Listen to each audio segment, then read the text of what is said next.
brought to you by Nova शुद्ध घी। जब जब खाए दिल खुश हो जाए, सदियों का नोवा शुद्ध देसी घी, सपना स्वस्थ भारत का। I love घी। नमस्कार दोस्तों, क्राइम तक में आपका स्वागत है। दिल्ली में एक एसिड अटैक की घटना सामने आई, रोंगटे खड़े कर देने वाली। दिल्ली यूनिवर्सिटी के एक स्टूडेंट के साथ ये घटना हुई। उसका कहना है कि रविवार सुबह वो अपने कॉलेज अशोक विहार, दिल्ली में एक इलाका है, वहाँ पर जा रही थी। लक्ष्मीबाई कॉलेज के पास उसके साथ ये वारदात हुई। 3 लोग थे जो आरोपी थे, जितेंद्र, बाकी 2 और आरोपी। उन्होंने उसके ऊपर एसिड डाल दिया।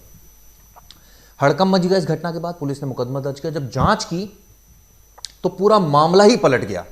यानी जो लड़की ने आरोप लगाए थे वो सरासर झूठ का पुलिंदा निकला। अभी तक की जो जांच यही कह रही है। प्रवेश, ये अपने आप में हैरान कर देने वाला मामला, जिसमें लड़की संगीन इल्जाम लगाती है। एसिड अटैक, मतलब तो लॉ बदल गया। एसिड अटैक को लेकर बड़े सीवियर पनिशमेंट है। और जब जांच होती है तो पता चलता है जिस पर आरोप लगाया जितेंद्र पर, वो तो मौके पर ही नहीं है, वो तो करोल बाग में है जब ये घटना घटी। उसका मोबाइल लोकेशन करोल बाग। क्या वो अपना मोबाइल करोल बाग रख के वहां वारदात वाले स्थल पर आया? बिल्कुल। और 2 चीज़ें इसमें चेक करनी पड़ेगी। लड़की जो है अपने कॉलेज के गेट से कुछ दूरी पर उतरती है। अगर आप कभी भी ट्रैवल कर रहे हो रिक्शे से, किसी से भी, तो आप गेट के आसपास से उतरते हो। आप 100 मीटर दूर उतरे हो, पहला शक था, वहाँ सीसीटीवी फुटेज नहीं था। आरोपी जो था जितेंद्र, जिसका नाम बताया जा रहा है, वो करोल बाग में था उस समय में। अब जो 2 आरोपी हैं वो कौन है? वो जितेंद्र का कोई लेना देना होगा। और जितेंद्र से इसका पुराना कनेक्शन क्या है? तो कनेक्शन अब निकल कर सामने आया है। जो जितेंद्र है उसकी पत्नी ने पीड़ित, जो ये लड़की जो बोल रही है ना मेरे ऊपर एसिड फेंका है, उसके पिता पर रेप केस दर्ज करवाया था। मतलब रेप केस की रिपोर्ट करवाई थी फ्राइडे को, 4 दिन पहले। और उसमें पुलिस ने कल जाकर कंप्लेंट ली, मुकदमा ले लिया गया है। अब बताया जा रहा है कि उस पर दबाव बनाने के लिए, उस लड़की, जो लड़की है उसकी मतलब उसकी बीवी पर दबाव बनाने के लिए कि तूने मेरे पिता पे केस किया है, अब मैं तेरे पति पर केस कर दूंगी।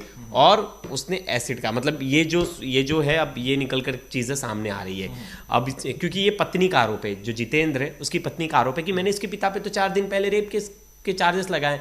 इसके पिता के पास मेरे फोटोज थे। वो इसके पिता की कंपनी में जाती थी काम करने, और इसने कहा कि मेरे कुछ फोटोज हैं इसके पिता के पास है। मैंने उसे कहा डिलीट करने के लिए, डिलीट नहीं किया, तो मैंने उसके खिलाफ FIR दर्ज करवाई, कंप्लेंट की। अब उस पर हमारे फैमिली पर दबाव बनाने के लिए ये लड़की झूठा एसिड केस का आरोप लगा रही है। ये दूसरी जितेंद्र की पत्नी का आरोप है। ठीक है, सवाल ये उठता है कि अगर लड़की ने इतने संगीन इल्जाम लगाए और अब ये झूठे निकल रहे हैं, तो क्या दिल्ली पुलिस कोई कार्रवाई करेगी लड़की के खिलाफ? अब देखिए, इसमें 2 चीज़ें, या तो कोर्ट से अगर कोई आपके ऊपर फेक FIR दर्ज करा रहा है तो सीधा जो सामने वाली मतलब जो है पीड़िता या